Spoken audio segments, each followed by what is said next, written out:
What's up, guys? Welcome back to All the Shit. I wanted to share that I've been kind of going through a bit of a rough patch lately. I guess calling something a rough patch is kind of relative, but for me, it's feels more like stagnation. Like my life's not going anywhere and I'm not making any progress. When I feel like this, one of my favorite remedies is to get out into the wilderness and go backpacking, getting away from all of the stuff that fills everyday life, all of the electronics, the emails, the conversations with people that are going nowhere. It just helps me step out and reframe my life in a way that just sitting at home or even at work doesn't allow me to do. Sometimes I like to do this by myself. Being alone and in solitude is one of the best ways to get inside your own head, whether you want to or not, and figure out what's really going on. But other times, it's really good to have someone with you. After all, if you ascribe to the belief that happiness is only real when it's shared, which was something ascribed to Chris McCandless in his journal, which was discovered posthumously after a ill-fated solo trip into the Alaskan wilderness, it can be good to have someone else by your side. Selfishly, on this trip, I wanted to have a captive audience, someone who would be unable to escape my rambling thoughts as I shared them over the course of this trip. My brother Andy is the perfect candidate. Not only is he an outdoor professional with more than 15 years of experience leading expeditions all over the country, but he's also one of my favorite people and someone that I feel comfortable being vulnerable with and sharing some of my deepest thoughts. Over the course of the trip, Andy helped me realize that as humans, we really suffer from following the path of least resistance. It's in our nature, and quite frankly, of course we want to follow the path of least resistance because it's comfortable, it's known, and it's the easiest way to move from day to day in our lives. The problem is, when we're comfortable for too long, we can wind up getting into a loop of dissatisfaction because it's the same thing over and over again. When life becomes unchallenging physically, the part of your brain that's responsible for keeping you safe gets bored and starts acting like a small child in the back seat on a long road trip. You just want to turn around and tell him to shut up. And for me, the best way to tell him to shut up is to give him something else to do. This trip was both awesome and terrible. We decided to go up to the Grayson Highlands, which is a wilderness area here in southwestern Virginia with a very unique ecosystem. There's wild ponies up there, a lot of exposed rock, and it just looks a little bit different than most of the woodlands that are covering the Appalachian Mountains. I think we picked the wrong weekend, but for us, it was the only weekend that was available. Andy and I have been talking about going on a backpacking trip like this for years, but due to his work as a farmer and keeping up with everything he's got going on at home, and my inability to lock down a weekend based on all kinds of other non-important crap going on in my life, it took us this long to get. The forecast looked terrible. Before we even went out, we knew it was going to be cold and wet and miserable. And we were disappointed? No, not disappointed, but not surprised either. It was already raining by the time we got to the parking lot. So we put on our backpacks and all of our gear in this cold, wet drizzle. And as we got higher and higher into the mountains, the weather just got worse. We were facing sustained winds of 20 to 25 miles an hour and gusts over 30 to 35 miles an hour. So when you're climbing over some exposed rock, carrying this big backpack, which is effectively a sail at that point, we were getting blown all over the place. And the fact that it was so cold meant that there was ice forming on a lot of these bald rocks as well. I took a couple of pretty good falls, and over the past week, my back has really let me know that, yeah, while I was lucky not to break anything, it definitely still beat me up pretty good. But it served as a reminder for who I really am and what I'm capable of. As much as I complained, I came out of this trip incredibly rejuvenated. It reminded me of how tenuous things really are and how thin the margin between life and death truly is when you strip away all the comforts of modern living. When you challenge yourself like this, you also discover who you are. I encourage everyone to try this, even if your idea of challenging yourself has nothing to do with the outdoors. Pushing yourself outside your comfort zone And giving your adrenal system a wake-up call can be done in any number of ways. Find something that scares you or challenges you and just do it. Take the risk. It's a great way to reset your perspective and remind yourself that life is a lot more exciting when you step off the path of least resistance. On the second day of the trip, as we were heading back toward the car, we found a nice window of opportunity to sit down, take a break, and have a conversation. This conversation, like all conversations on this podcast, is not video recorded, but I hope you enjoy the audio, the conversation, and the shared perspective with my brother Andy as he walks through what he finds most valuable about spending time in the wilderness and how to upset that apple cart and get your life back on track in a new direction. I hope you enjoy the conversation. Hello? Hello? Is anybody out there? Welcome to All the Shit with Tom and Will. Well, I'm here with my brother Andrew, and we are sitting in the middle of... Is this still Grayson Highlands? Yeah. All right, so we're still in Grayson Highlands. Decided to do some winter backpacking, which is my first experience with this, and did not go as well as planned. It was definitely cold, windy. The forecast looked like shit before we came out, to be fair. I don't know, I think I was feeling inspired after my conversation with Will, and we were talking about wilderness survival and being on alone, the show, and decided to try it. Andy and I have been trying to plan a backpacking trip for, how long has it been? When we started to plan like we were going to go to New Zealand.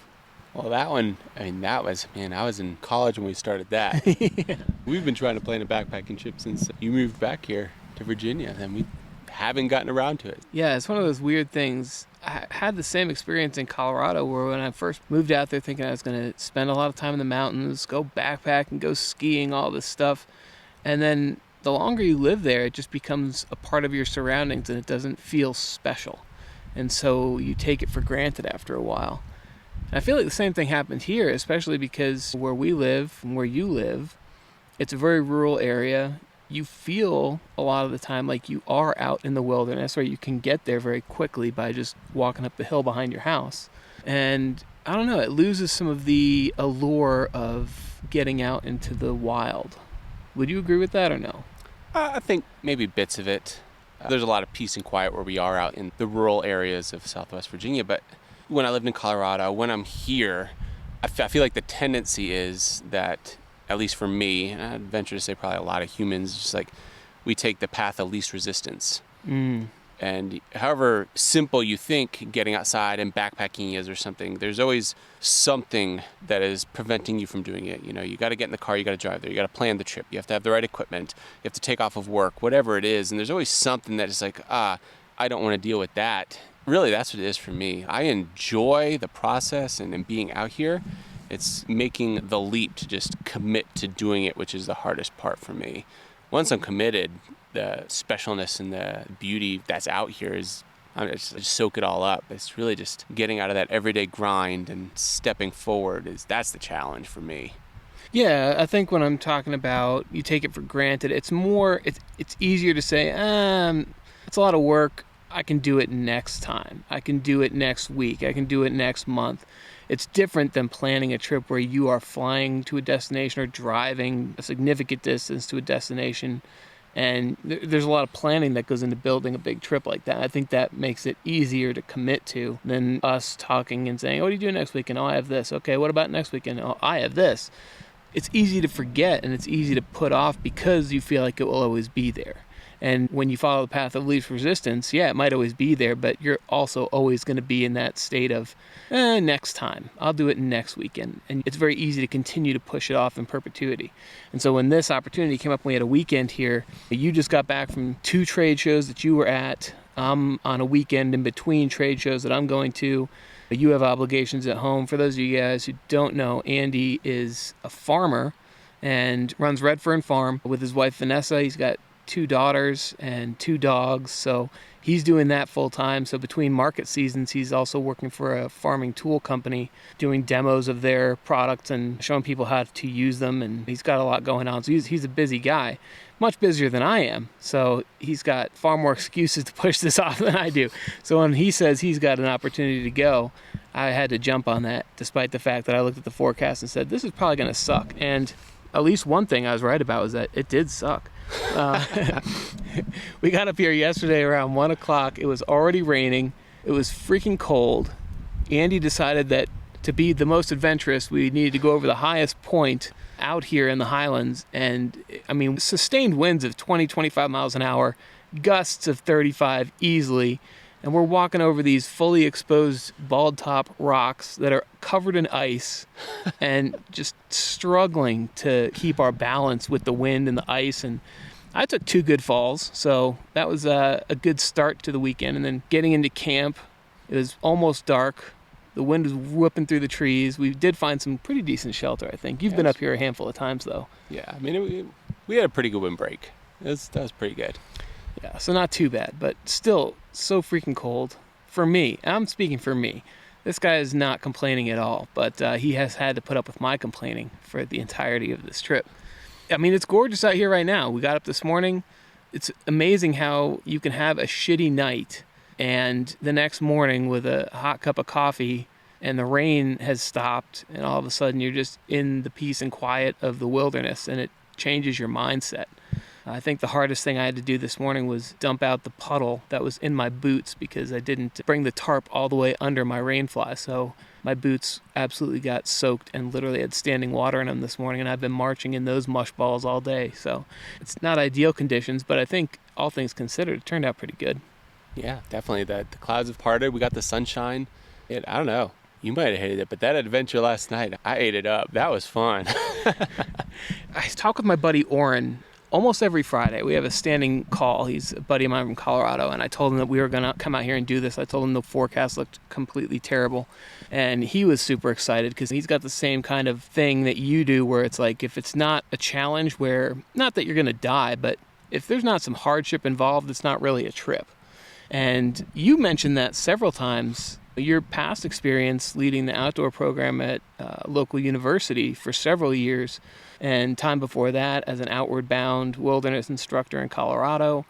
You've done plenty of trips that are far and away more substantial than anything I will do, and had some pretty close calls. And you said that that is what makes the trip memorable for you. Yeah, I mean, you think about anything you do, whether it's a wilderness trip or in life, like if you coast through life and everything is easy, you coast through a trip and everything goes exactly according to plan, it doesn't end up being memorable. The things that I've always remembered about all those trips, the things that I can pick out and I remember so vividly are the times when shit just went wrong. Getting lost, not being able to find water, medical incidents, whatever it is. In the moment you're like, oh my gosh, this is the worst thing that could possibly happen. But when you look back on it, you kind of really discover who you are. You discover how you work with other people, how you can take control, and you develop a greater sense of self and more risk awareness and risk tolerance. And you develop who you are as a person when you challenge yourself. And that is kind of what you're talking about. It's like any trip that I've been on, if it's just a walk in the woods, it's peaceful, but it's not fulfilling to me. The thing that is fulfilling to me is when I'm really pushing myself, and every day I'm discovering more of who I am, because I don't think I'll ever be able to fully comprehend who I am as a human and what I'm capable of and what I aspire to do. Every time I'm pushing myself, I find something that's inside me like, oh, I'm capable, I can do it. Let's do something harder next time and just push myself to the limit. When you're in that mindset, though, does it change at all when you are charged with leading a bunch of college kids who are very green in terms of their outdoors experience? I'd love for you to tell the story about Colorado and almost driving off a cliff. I think that's one of the ones that stands out to me as a highlight of just the stories you've told. But is there more pressure on you, or do you feel like it gives you even greater sense of accomplishment when you're leading people in that? The pressure's there, but a lot of times when I'm leading those types of trips, I'm able to really sit back and watch other people. And if those folks are getting to their threshold and they're uncomfortable, I can dial it back a little bit. If I'm ever in a situation where I'm really leading people and guiding them through something, I'm never really pushing myself out of my comfort zone completely. So there's a balancing act of like, am I out there for myself or am I out there for other people? What's the end goal? And for Outward Bound and this college program, those bigger trips where things happened, part of that program, the intentional bit of that program, is to challenge people so they can discover who they are and what they're capable of. So exactly what I'm talking about for myself is the point of those programs. So I intentionally put them through a hardship or something so that they can navigate the communication they have with their fellow crew out there in the field, the other students with them, so they can do better when they come back to civilization and normal life. Tell me again what happened with the trip and the truck almost going over the edge. I do want to hear that, because I've told that story several times to different people, and I'm sure I've gotten most of it wrong. So I'd love for you to put the record straight. Okay, so this particular instance, I was working as a logistics support personnel for an Outward Bound program out in the Colorado Rockies. I think it was in the San Juan area. And we were in this long bed, full cab pickup truck, and we were going up this really thin Forest Service roads so we could bring them supplies. And we actually had to bring them supplies. We had to pick up a student that was they were getting evac'd. I don't recall what they were getting evac'd for. It was relatively minor. We had to bring them back to camp, and they were supposed to rejoin the expedition later on. So we drive up, we drop off the food, and then we pick this student up, and then we all hop in the car, and we start driving back. No big deal, right? Well, we're driving back, and we have this switchback, right? So if you imagine these mountains, right? These mountains are really, really high, really, really steep. The Colorado Rockies are not like the Appalachian Mountains. They are new mountains and they are steep. And we were going up these really thin Forest Service roads. You're talking narrow when you mean thin, right? Yeah, like narrow. You got maybe like 4 inches on either side of your tire, 5 inches on either side of your tire before you either hit the vertical on the mountainside or you're dropping off the backside, right? And so we're driving, and the person that I'm driving with has to make this 180-degree turn, so this really sharp switchback. And so we go up, and we start to make this turn, but they didn't cut it wide enough, so we couldn't make the full turn because these trucks, they're full-size beds, they're big, long trucks. And so we go up, and they're like, okay, well, we got to back down a little bit and do a little bit of a 3-point turn, no big deal, right? But the trucks we were driving were manual, and they weren't super familiar with that, and they released the clutch and the brake, and we stalled out, and they didn't engage the brake again. And so the only way to re-engage the brake, we had to start the vehicle to get the brake to re-engage. They didn't think about the e-brake. And so because this thing was so thin, the back tire slid off the edge, and then the other back tire slid off the edge. And we started doing donuts sideways down this freaking mountain. We were on our tires, but we were going down. We did, I think, 2 or 3 spins down this thing. And this is a steep embankment. And the back driver's side tire hits this rock. And we tip up, and then we kind of settle back a little bit. And the downhill tires are the only thing on the ground. So the tires that are on the uphill side of this mountain, on the passenger side, the front and back, they're both off the ground by a good 8 inches, 10 inches. And we were just shaking, and we were just like, oh shit.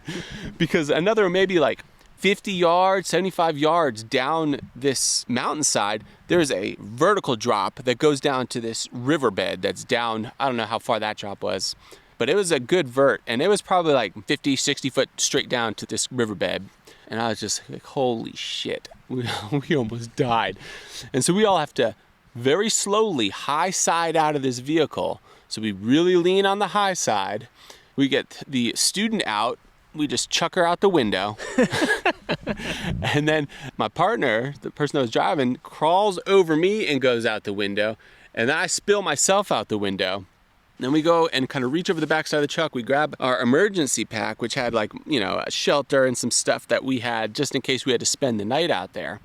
And we go and set up camp, and we're like, well, we got to get the sat phone out. The sat phone doesn't work because we got to call someone to get out of there. I mean, we are miles and miles into the backcountry. The crew that we had just gone to see is long gone. There's no one there. The sat phone doesn't work. So I hiked up maybe 4 miles up a little bit higher up this mountain. Like, that was grueling. It was just like Talus and Scree up this freaking mountain. And I make this call and I'm like, hey, so we're stuck. And we set up everything. We had to wait there in the rain under a tarp shelter that we had set up for probably a good 6 hours before we had a tow truck able to come down and pull our vehicle out so we could get back to the camp. And we went to a satellite camp to stay the night, and then we drove back the next day. But that was it wasn't scary until I was out of the vehicle and I had the tarp set up and I had made my sat call. And when I had time to actually think about what just happened, I was just like, glad I'm alive, because that was scary as shit. Yeah. This poor girl, she thought she was going to get an evac, and she's the one that winds up in the bigger situation as a result. Did you follow up with her? How did she handle that? She was a champ, actually. She was just like, I don't think she really understood what was going on either until everything was said and done. Like, part of our job there too is just like keeping her calm. Like, no big deal, let's shake it off. And then we go, like shit ourselves later on. No, she was super cool about it. She was good to go. And we didn't follow up. That was kind of outside of our scope of what we were responsible for doing. I'm sure admin definitely followed up with her and her family. But and that was definitely, that was an experience. So for you, a lot of your professional career, whether it's been in Outward Bound or working for the university, you've worked with young adults. I don't know, in Outward Bound, did you deal with any high school aged groups, or was it all beyond? Yes, we had a couple students that were like 16.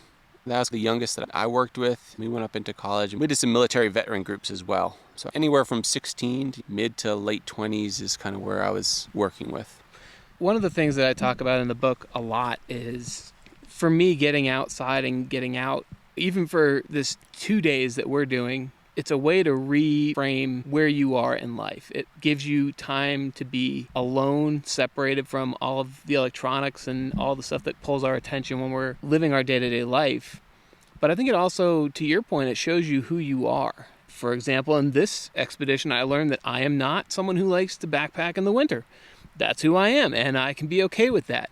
But as you were working with these younger groups, what value do you see in getting people out younger? And what were some of the biggest wins that you saw as an instructor, whether it was with Outward Bound or with the university in a setting like that? There's a couple. One of them is when you're working in a group, the groups I worked with, were somewhere around 8 to 10 students or so at a time. When you have them come out and it's for a prolonged period of time, they build connection in a way that you don't see somewhere else. Like even at work, there's water cooler talk and all that stuff. But when you have nothing else to do but to sit down and talk to another person that you may not know super well or even at all, and to rely on them to do the dishes or to do the chores associated with being outside, it really builds their ability to communicate and read people. From the start of an Outward Bound course, like a 21-day course, from the start to the end, or from, I bring someone on as a freshman to their senior year in a university program, the growth that you see in their ability to read people and to empathize and to communicate is pretty remarkable. You can see the growth, and in a way that you don't necessarily see if you're in a classroom. I've taught in grade school and in a university setting, and there's so much more in an experiential learning setting when you're actually doing. You can really begin to understand people in such a greater capacity. Yeah, I think that makes a lot of sense, especially the part about when you're out there and it's just you, and in our case, it's just the two of us right now, but even if you're in a somewhat larger group, it's not always going to be with people that you know. And you're my freaking brother. I've known you your entire life, and you've known me for all but 4 years of my life. And I learned stuff about you out here today that I didn't know. I did not know that you had seriously considered joining the military. I did not know that you were, one signature away from shipping off to somewhere in Eastern Europe for the Peace Corps. And the craziest thing about it is you were doing these things while we lived together in Colorado. Like, we were in the same freaking house, and I still didn't know. So you never know what you're going to find out about a person. And I think we lose a lot of that when we're in our day-to-day lives, because so much of it is just about us. What's going on in my life? What do I need to do? What are the things that are my problems? And when you're in a situation where you're depending on someone else, or even just that's the only point of communication that you're going to have because you're the only other person there, the opportunity to connect and build relationships, those skills immediately come into focus because you can't survive without it. And I think that also goes to yesterday. We were on the way up during the shitty storm and everything was cold and windy and ridiculous. You brought up the show Alone. And, well, just so you know, Andy agrees with me that you're underestimating the significance of it. But this is the part that I thought was interesting, is you said the significance to you was not that you wouldn't be able to do it physically and with the survival techniques that are required. But for you, as I hinted at, I know for myself that this would be my case, so I would never even pursue this. But the lack of communication with anybody is a bigger factor than you anticipate. And even for someone like yourself, who you would describe yourself as an introvert, the hardest part is knowing that your family is at home. And it's not so much about, oh, I can't tell them about this thing that's happening, but in the back of your mind, you're thinking about, well, what am I not able to provide to them because I'm here? I think that the need for human connection is not always, oh, I have to tell somebody my shit, but it's also the connection you feel to, I owe this person this part of me and this much, and I'm shirking my responsibility there. I thought that was an interesting flip side to that. Do you ever feel that when you're out on expeditions and stuff, just being away from family? Yeah, there are so many times where I feel a lot of guilt, actually. You know, I'll come home and I'll tell Vanessa about it. She's like, oh man, that's great. You had an awesome trip. Like, I wish I could go and do that, you know. And then I'm like, no, it's work. It's hard. You know, I'm working hard. And then I think about, well, I just got to go and do this. And yeah, it's work. But at the same time, I've shrugged off so many of my responsibilities and I've put so much more on her. And it's pretty unfair. Like, all the things that we share, you know, taking care of my kids and there's responsibilities we share. Now they're all on her. And I definitely feel guilt sometimes when it comes to that. Like, man, I'm so lucky that she's so awesome to be able to support me in that way. But also, like, maybe I shouldn't be doing this because I owe her and I owe my kids better. Like, am I being selfish in some sort of way by pursuing the occupation that I'm doing or whatever it is because I'm not there to help? And that's not saying that she's not capable, because obviously she's beyond capable. She's an amazing mother and an amazing person. But it's just, we signed up to do this together. And am I shrugging my duties and responsibilities by, you know, piecing out for this weekend excursion or for one of my trade shows or a week-long expedition out in Colorado or something like that? What am I shrugging off, and how much is she giving up and sacrificing so that I can do what I need to do? I think that's a tough one to think about. And for me, it's as I get older, I realize more and more how valuable that relationship with my wife is. And we don't have kids, we don't have a farm, but when I go to trade shows, it just completely shakes up her life and the patterns that she's used to. She has to adapt and change and give up what she normally does to accommodate my job or what I'm wanting to do, like this weekend. I think as a younger person, I didn't think as much about that. It was kind of like, yeah, we each have our own separate lives and we're also married. But the older I get, the more I realize that even the stuff that I enjoy doing, yeah, trade shows are a ton of work. And there's some times that are fun, but for someone at home whose life has been shaken up and it's not their job, it's just they're shouldering extra responsibility for you, the perception's a little bit different. And I don't know about you, but for me, I don't enjoy any of it as much as if she was here with me. Even on this trip, I would have loved if she was out here with me. We could have suffered together and we'd be able to talk about it and share that experience, but there's no way she would ever come out here. So, you know, in this case, I have to do these kinds of things without her because I know that she's not into it and she knows who she is enough to know that she's not going to enjoy it. But it still makes that call a little bit harder. And I think that's something that you acquire as you get older. I don't know a lot of young people that put a lot of emphasis on that. And that can be, you know, you can still have a very healthy marriage, healthy relationship, whatever it is, and not realize that side of it. But I think that makes you a stronger person once you can identify that that is, in fact, a part of you that you are thinking about. And it is a relationship that you are thinking about. It's a connection that's always with you regardless of what you're doing and whether you believe you can live on your own or not. there's parts that are hidden to a lot of people that if you look deeper, you would see.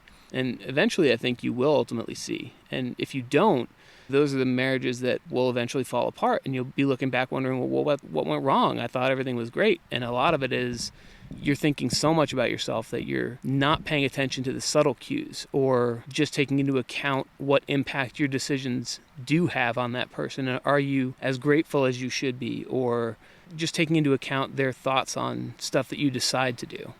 I think that makes sense. You see memes pop up, or you listen to podcasts, and things will come up. And one of the things that I hear come up is like, you can't depend on the other person. You have to be your own person. Like kind of in a nutshell, that's kind of what it is. It's like, you are not the same person when you're in a relationship, and just, that's not what we're talking about. I can do my life and do my things and survive and be okay. But the point is that we decided to go in this together and work on this together. And not that I can't, it's that I don't want to. I want to do it with her, and I want to work together and to make things happen together, because we're not the same person, but I'm a better person when I'm with her.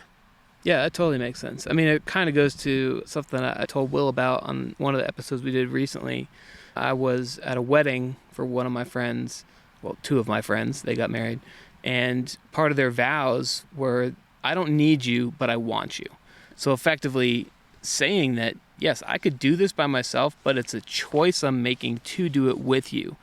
And understanding that there are some, not sacrifices, but compromises that I will have to make on the decisions of what I want to do with my life based on what we are trying to do together. And I think that's what we're talking about, is the ability to compromise. I don't like looking at it as a sacrifice, because at the end of the day, you're doing it not as a sacrifice because it's what you want to do. You're still doing the thing because you know it's better for you, for your relationship in the long run.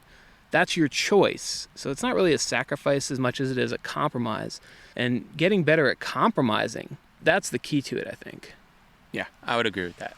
The other thing that I wanted to touch base with you on before we wrap this up and get back on the trail is, I'd asked you, do you ever think about what if you'd continued playing soccer, for example? And coming out of high school and college, you were an excellent soccer player, despite the fact that you got shit on your entire youth for being so in a baseball household.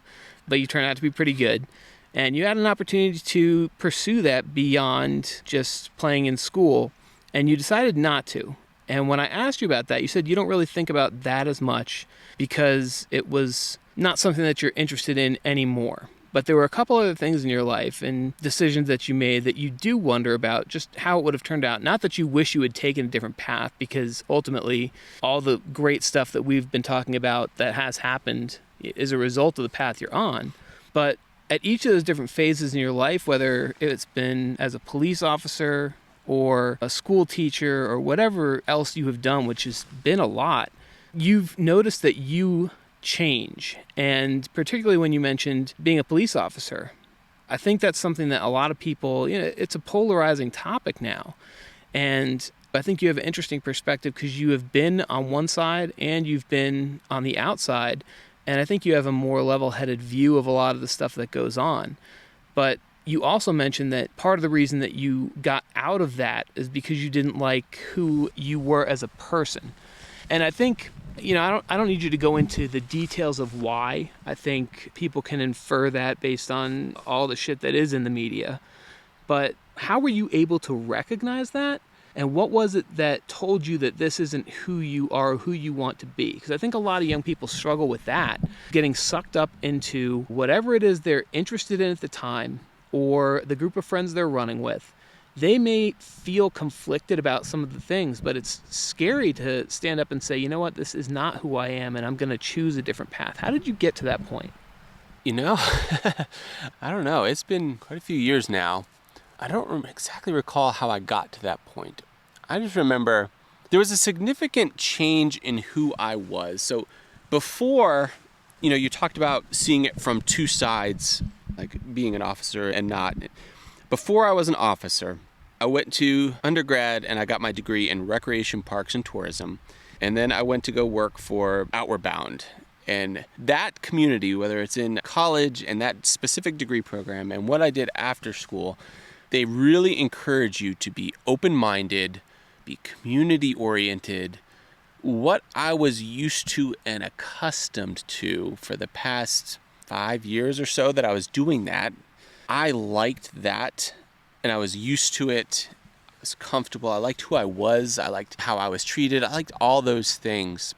And ultimately, I went into police work for a number of reasons. I'd say the first one was I always wanted to be a police officer. Like, I always wanted to be a sheriff. You remember me running around in cowboy boots and a hat with a tin star on. I always wanted to do that. And I couldn't find a full-time job in recreation. Those two things combined, and I ended up not doing the military and the Peace Corps. And I was like, okay, well, we'll do this and we'll give it a try. And I did it, and I went in. And what I really liked about it, going through the academy and working, like, the teamwork and camaraderie that was there in my class and in my department, that was a good feeling. Just like out here when you're in the wilderness, you're depending on someone to do something. You're depending on that person to show up when you need them. You're depending on that person to be there. And I remember being in the academy, and running through simulations and like, okay, I can depend on this person, and then I know if this person's coming, I better pinch my cheeks for another 10 minutes until someone else comes. Just learning people and knowing the community and how people are, and I liked that about it. And when I got out of the academy, the fun component of that turned into something else. It was just a shift in who I was. I was always hanging around my community, that law enforcement community, and we were always talking about the same stuff. We were always doing the same things. We had all gone through the academy together. I always seemed a little on edge. I could never completely turn it off. I remember going out to a couple bars and just being a little too full of myself. And I don't know if some of that may too have just been youth. And I think some of it might have been that law enforcement bit. I'd probably contribute it to both. I think if I went into law enforcement now, how I approach everything that I did when I was an officer would probably be much different. I don't know. Everything that kind of happened to me, it just changed who I was. And we were talking about this too, but like, it took me a really long time to get out of that mindset. And I still have issues. And like Vanessa, like when I met Vanessa, I wasn't that far out of being an officer. I think I was maybe a year and a half out.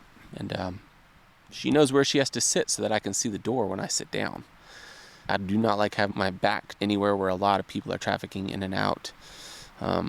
Where I park my vehicle in a parking lot is another thing. She'll park close to the store, and I'm way in the fucking back of the parking lot because I want to see everything coming in and out. And there's just a lot of things that I do that like still hit on my mannerisms that just changed me. Now getting back into teaching and recreation, kind of reverted. I could revert back. I wasn't an officer for that long, but it definitely changed me as a person. When did you see the point where you decided you had to get out? Or did you find another job before you made that call? No, like I said, I don't exactly remember when I specifically saw that change and when I knew it was something that I didn't like. Very slow and gradual. I mean, as slow as it can be over the course of a year and a half. But I think some of the things that contributed to it is, like when I moved to the department I worked at, I moved and I was by myself. I didn't know anyone else there. And I lived by myself in an apartment. And so my life became that. I was going to work and I was coming home and I was by myself in my apartment. There was a lot of loneliness there if I wasn't going out with my friends. And when I was going out with my friends, it was just talking about the same shit that we just dealt with all day on our shift. And it just started to beat me down a little bit. I think a lot of people can relate to that. It doesn't have to be a military or a police type role, but anything that you're constantly feeling like you're in the same rut, doing the same thing, having the same conversations with the same people. It's a hard thing to break out of, and it's kind of scary because, as you mentioned earlier, it's the path of least resistance that we as humans tend to follow. And the path of least resistance is to just keep doing what you're doing and suck it up. I think it speaks volumes to your ability to recognize that in yourself, that you wanted something else and something more, and then to not only make a huge shift and go back into education, but on the side, you picked up farming as a hobby, and eventually you've transformed that into what is now a full-time gig for you effectively. And the funny thing about that is we were talking earlier, and I remember you as a kid, and this is back when we lived in Arizona, so I was in 4th, 5th, and 6th grade, and you were, what, preschool and kindergarten? First grade, yeah. First Kindergarten, grade. first grade, yeah. Yeah, and you and our neighbor across the street, you'd always be very adamant that you didn't need to go to school because you were going to be a farmer and live up in the mountains and raise animals and be self-sufficient. And that was your rationale for not needing to do what mom wanted you to do. And then, of course, going through high school and the conversation we had earlier, you had mentioned, if I look at myself now, I don't know that I would have made fun of myself, but as a high schooler, seeing what I do now, I think I would have been a little bit disappointed. But that was in not fully understanding that in high school, you didn't know who you really were yet or what you wanted to be. You were very passionate about soccer. You were passionate about other things. But it takes growing up a little bit, maturing to the point where you have tried a few things and realize what actually does move you and shape you. I think that's something that a lot of young people are struggling with, is not even, how do I even start to find out what will move me and shape me? How do I know, you knew when you were in preschool that you were going to be a farmer, but granted, it's very, very different from what you expected at that time. But what were some of the steps that put you on a path to pursue your passions while keeping a paycheck until the point where you could make it self-sustaining? Oh, man. Yeah. You talk about a rut. I think that, yeah, you can definitely get into a rut and continually do the same thing. And breaking out is a hard thing. And I don't know how many conversations and how many hours of your life I've wasted just ranting about how I just want to be a farmer. I just need to get out and do it. And eventually I just did it. That was quite the leap for me, getting out of that comfort zone. But finding that was a complete, it was very serendipitous. I mean, it was like how I stumbled into farming is something else. I think how I eventually got into farming is I knew being outside made me happy. I went to my undergraduate and I got a degree in recreation. I worked for Outward Bound. I worked at a collegiate outdoor program for years. And I thought that outdoor was what made me happy. Teaching technical skills and leadership skills. And I enjoy that. I was good at that profession, but just being outside, like we are right now, just being outside, I get a lot of happiness from just being. So Vanessa and I bought property, got out of the suburbs, we bought some property in a rural area. And I was like, wow, this is nice. It's quiet. I can be outside.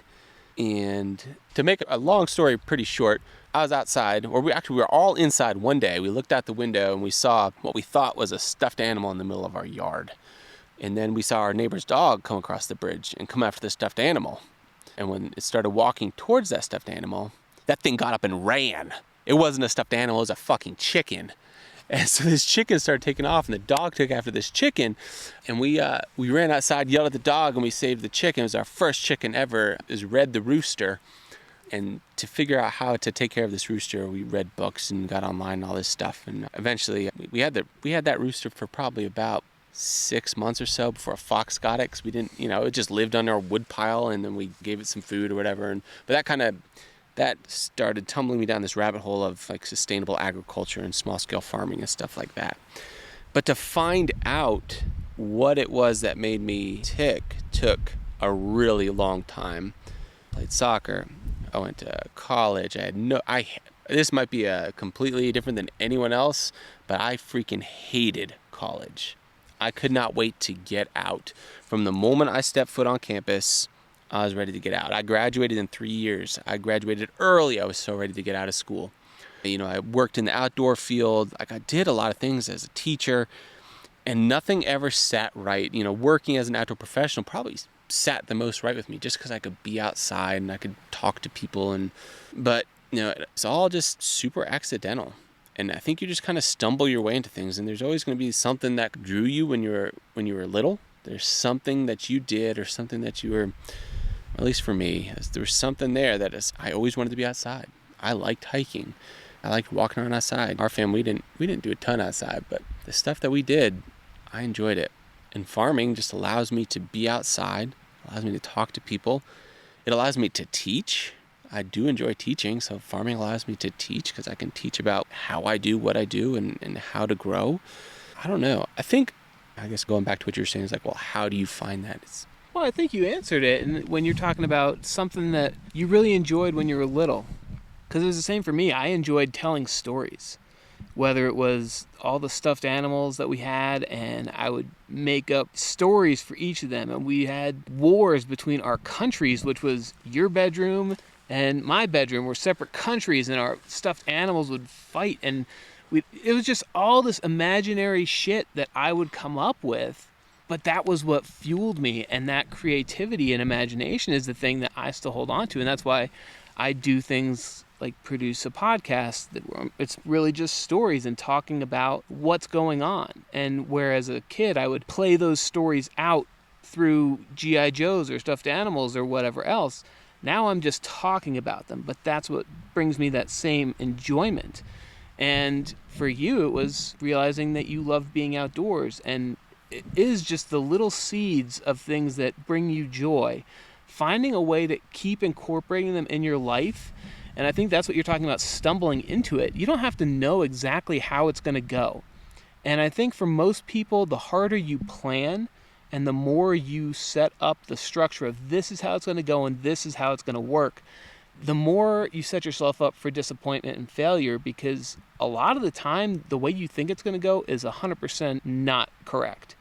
And you're a great example of that. You know, you did this as a part-time thing, and the serendipitous nature of how you got to where you are is all because you kept fueling and watering that little seed of interest from when you were a kid, and it ultimately got you where you are. It's hard to say, well, don't just quit everything else and put all of your energy towards that as a young person, but keep it in mind. Do what you have to do to get by, whether it's to get through school, have a job that's going to help you pay the bills if that's something you need to do, but don't let your passions go and don't forget what they are. So if you are at a point in your life now where you're very interested in something that doesn't seem like it's got a viable career path, just make a note of what it is that makes you happy when you're doing it. And then don't forget about it. Just keep working and incorporating it in your life where you can, when you can. Eventually that will turn into something, even if it's not ultimately a career path, it's something that will give you light in the dark times of life. When you do find yourself in that rut, in a job that you don't like, in a situation that you don't want to be in, it just gives you an outlet. And over time, eventually, maybe that will turn into something that can fulfill you. Yeah, I mean, there's no magic recipe for life. I think really it is just pursuing the things that make you happy. And by doing that, whether it ends up being a full-time career or just something else, you end up just being happy. At the very least, you get some good stories out of it, like the time you almost drive a pickup truck off a cliff. That's part of it too, is just it adds color and depth to your life, and I think your relationships down the road will be richer for having that. I know that professionally, I work in a field that's very scientific, and that's great. I know there's a lot of smart people there. I'm more interested in what people do on the side. I want to know, who are you outside of your job? Your job is a job. But who are you? What are you interested in? And those are some of the most fulfilling and rich conversations I have with people. And it all stems from, well, what is that seed that has sparked your curiosity and interest since you were a kid? And how have you perpetuated that and carried that forward into your life? Just be thinking about that. And, man, take some time and get outside. If you need a break, doesn't matter how old you are. Take some time to get outside, get away from your devices, get away from all the shit that's currently going on in your life, even if it's just for an afternoon, somewhere where you can be alone with your thoughts. I know for a lot of people that's a very scary place to be, but honestly, it will help answer a lot of the questions if you find yourself sitting around thinking, well, there's got to be more to life than this. What is there? You got to ask yourself that question. The best place to do that is somewhere where there's nothing else to do but sit with your thoughts and be alone for a while.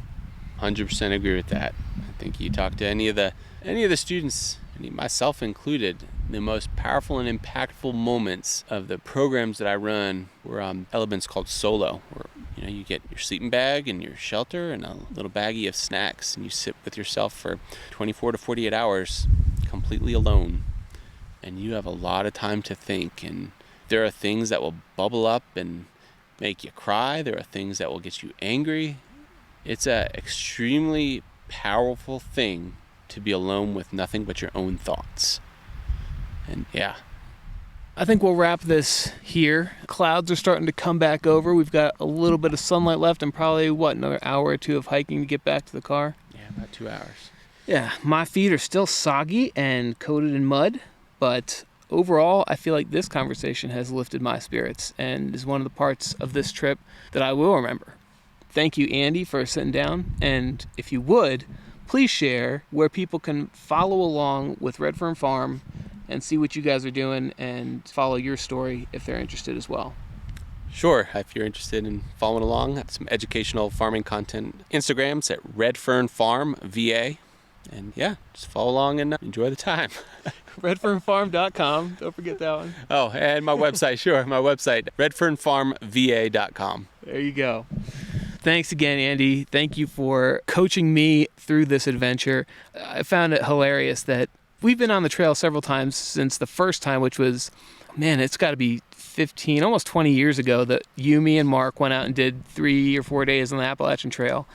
And I have lived by the tips and tricks that you showed me on that trip until this trip. And then you saw me doing some things and carrying some shit, and you're like, what is this? What is this? And I'm like, you told me this. And you're like, that's so old and outdated. This is the new thing, and this and this. And so it's funny how it's kept me alive, but now I've taken a whole lot of new tips.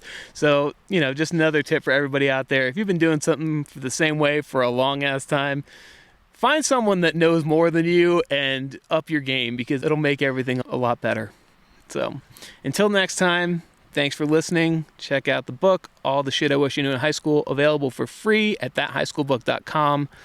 And if you have any questions about this episode or any other, please send them in through the website, thathighschoolbook.com, and we'll absolutely answer your questions, get back to you. And if you just need someone to talk to, hey, we're here for that too. Take care.